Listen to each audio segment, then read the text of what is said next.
दोस्तों, नींद लेना अर्थात सोना सिर्फ हमारी आवश्यकता ही नहीं है, बल्कि एक बड़ा ही मज़ेदार काम भी है। विशेषकर सर्दियों के मौसम में रजाई या कंबल में दुबककर सोना तो हर किसी को पसंद है। ज़रा सोचें कि सुबह आप सोकर उठे और आपको याद आए कि आज तो आपकी छुट्टी का दिन है। तभी रजाई में बैठे बैठे ही आपको गर्म चाय के साथ पकोड़े या परांठे मिल जाए और उसे खा पीकर आप दोबारा अपनी रजाई तानकर सो जाएं। सच पूछे तो ऐसा शानदार दिन जीते जी स्वर्ग की सैर करने के ही समान है। वैसे इंसान अपने सोने के लिए बड़े ही अच्छे इंतजाम रखता है, नरम बिस्तर, तकिया, रजाई, कंबल एवं शांत वातावरण।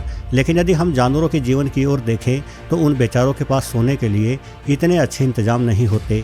ज़्यादातर जानवर तो सोते समय भी बड़े ही सावधान रहते हैं, क्योंकि पता नहीं कब किस ओर से क्या मुसीबत आकर खड़ी हो जाए। तो चलिए वीडियो को आगे बढ़ाते हुए आज कुछ जानवरों के ही सोने के तरीकों के बाबत चर्चा करते हैं। ऑक्टोपस समुद्र में पाया जाने वाला एक अनोखा जीव है, जो मुख्य रूप से अपनी 8 भुजाओं, तेज दिमाग और अजीबोगरीब व्यवहार के लिए प्रसिद्ध है। यह समुद्र तल और चट्टानों के आसपास रहता है। ऑक्टोपस के शरीर में कोई हड्डी नहीं होती, जिस कारण से ये किसी भी छोटे स्थान में आसानी से समा सकता है।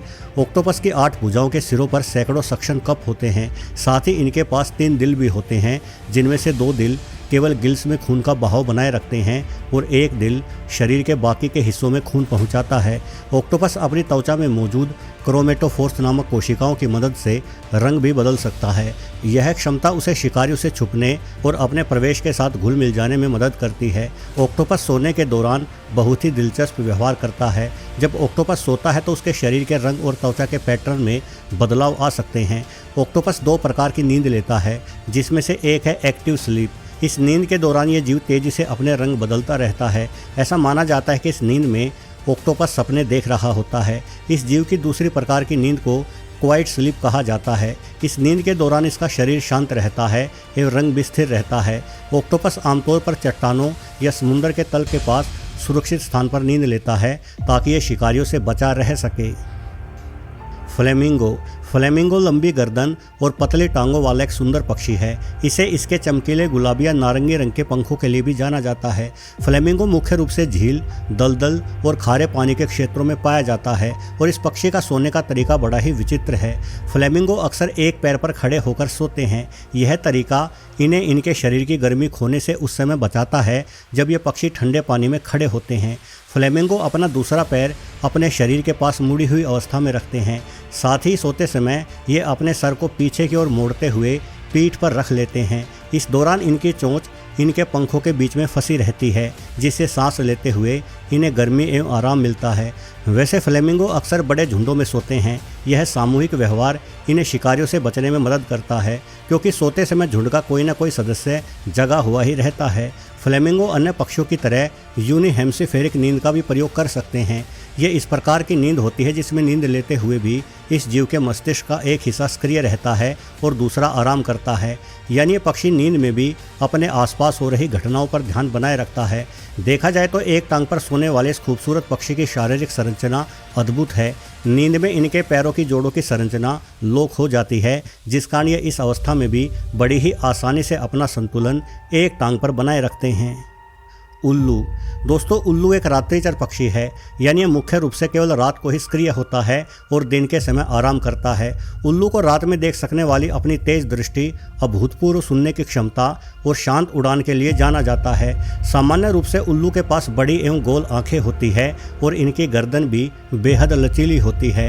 ये अपनी गर्दन को लगभग 270 डिग्री तक घुमा सकते हैं। इनके पंख मुलायम होते हैं, जिससे उल्लू बिना आवाज़ किए उड़ लेते हैं। वैसे उल्लू जंगल, खेत, पहाड़, रेगिस्तान और मानव बस्तियों के आसपास विभिन्न स्थानों पर पाए जाते हैं। यह पेड़ की शाखाओं, गुफाओं और पुरानी इमारतों में भी रह लेते हैं। उल्लू मांसाहारी पक्षी है। यह चूहों से लेकर छिपकली आदि तक का शिकार करने में सक्षम है। उल्लू का सोने का तरीका अन्य पक्षियों से थोड़ा अलग और अनोखा है। इनकी टांग की मांसपेशियां विशेष होती है, जो इसे सोते समय नीचे गिरने से बचाती है। वहीं उल्लू के छोटे बच्चे तो बड़े ही अजीबोगरीब ढंग से सोते हैं। ये सोते समय अपने सिर को नीचे की ओर झुका लेते हैं और इनका पेट धरती से सटा हुआ रहता है। उल्लू के बच्चों का इस तरह से पेट के बल सोने का ढंग दरअसल उनके शरीर के अनुपात में उनके सर का वजन अधिक होने के कारण से है। सोते समय उल्लू की आंखें भी पूरी तरह से बंद नहीं होती, बल्कि अपनी आधी आंखों को खुली रखकर ही सोते हैं। ऊद बिलाऊ।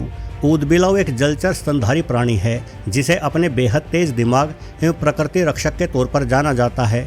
ये जीव इतना बुद्धिमान है कि मछलियों को आगे बहने से रोकने के लिए लकड़ियों की मदद से नदियों पर बांध भी बना देता है। इसके इन बांधों के कारण नदियों का पानी भूमि पर अधिक चौड़ाई तक फैल जाता है, जिससे जमीन की उपजाऊ क्षमता बढ़ती है। नदियों के साथ साथ ऊदबिलाव समुद्रों में भी पाए जाते हैं। इन्हें मुख्य रूप से ठंडे समुद्री तटों पर ही खोजा जा सकता है।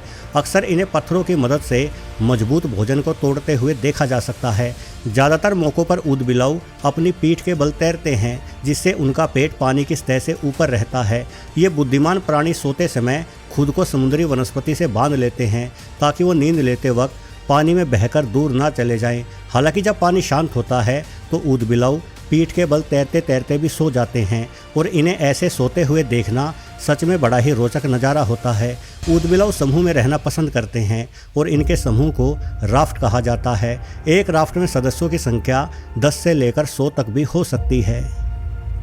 Frigate bird. फ्रिगेट बर्ड एक प्रकार का समुद्री पक्षी है जो अपने लंबे संकीर्ण पंखों और हल्के शरीर के लिए जाना जाता है। यह पक्षी मुख्य रूप से भूमध्य रेखा के आसपास पाया जाता है। फ्रिगेट बर्ड उड़ने में अत्यधिक सक्षम होते हैं और बहुत लंबी दूरी तक उड़ान भर सकते हैं।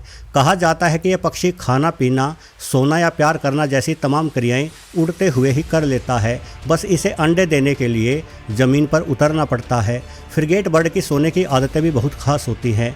इस पक्षी के पास बहुत ही लंबे पंख होते हैं और ये बिना पंख फड़फड़ाए हवा में कई घंटों तक उड़ते हुए रह सकते हैं। पक्षी वैज्ञानिक बताते हैं कि फैलने के बाद फ्रिगेट बर्ड के पंख लोक हो जाते हैं, जिस कारण ये हवा में उड़ते हुए सोते रहते हैं। इसी दौरान ये अपनी आंखें भी बंद कर लेते हैं। फ्रिगेट बर्ड के पंखों में इस तरह के संवेदनशील अंग होते हैं जिससे यह हवा के बहाव को बहुत अच्छे से महसूस कर सकता है। इसलिए उड़ान भरते हुए सोते समय जैसे इस पक्षी को हवा के बहाव में बदलाव महसूस होता है, ये तुरंत अपनी आंखें खोलकर इस बात की जांच करता है कि वो सही दिशा में उड़ रहा है या नहीं। वैसे फ्रिगेट बर्ड कभी कभी एक जगह पर इकट्ठे होकर अपने पंखों को फैलाते हुए शाखाओं पर बैठकर भी सो जाते हैं। व्हेल। दोस्तों, धरती के सबसे बड़े प्राणी का सोने का तरीका भी बड़ा खास होता है। माँ प्रकृति ने व्हेल्स को आधे मस्तिष्क से सोने और आधे मस्तिष्क द्वारा काम करते रहने की अनोखी क्षमता दी है। व्हेल्स के साथ साथ डॉल्फिन एवं ओरका जैसे अन्य समुद्री स्तनपाई भी इसी तरह से सोते हैं। सोते समय ये प्राणी अपने तैरने की रफ्तार कम कर देते हैं और बारी बारी से अपने दिमाग के हिस्सों को आराम देने लगते हैं। यानी एक ही समय में व्हेल्स सोने एवं जागने जैसी दोनों ही प्रकार की क्रियाएं कर लेती है। ऐसी खूबी व्हेल्स को लगातार पानी में तैरने, शिकारियों से बचे रहने एवं सांस लेते रहने जैसे कार्यों में मदद करती है। असल में समुद्र में गोता लगाने वाली व्हेल्स पानी में सांस नहीं लेती, बल्कि सांस लेने के लिए इन्हें अपने शरीर को समुद्र की सतह पर खुली हवा में लाना पड़ता है। इसलिए वो कभी पूरी तरह से नहीं सो सकती, वरना नींद में ये प्राणी समुद्र के भीतर बेहद अधिक गहराई पर जा सकता है, जिस वजह से ये सांस लेने के लिए सही समय पर बाहर नहीं आ पाएंगी। व्हेल्स कभी कभी समूह में भी विश्राम करती हैं। ऐसे समूह में बारी बारी से कुछ व्हेल्स पूरी तरह से जागती रहती हैं, जिससे सुरक्षा महसूस कर सकें। ओरंगुटान। ओरंगुटान एक बड़े आकार का वानर है जो आमतौर पर पेड़ की शाखाओं पर पक्षियों की भांति सोते हैं। ये वानर पेड़ की नरम और मजबूत शाखाओं का इस्तेमाल अपना घोंसला बनाने के लिए करते हैं, जहां वे आराम से सो सकते हैं। इनका घोंसला ऊंचे पेड़ों पर होता है, जिससे वो शिकारियों से सुरक्षित रहते हैं। ओरंगुटान अपने सोने के स्थान को बड़े ही ध्यान से बनाते हैं। वो पत्तों आदि का इस्तेमाल करके खुद के लिए एक आरामदायक और सुरक्षित घोंसला बनाते हैं। साथ ही वानर अपने घोंसले में रखे गए पत्तों आदि को भी रोजाना बदलता रहता है, क्योंकि इन्हें ताज़े पत्तों पर सोना पसंद है।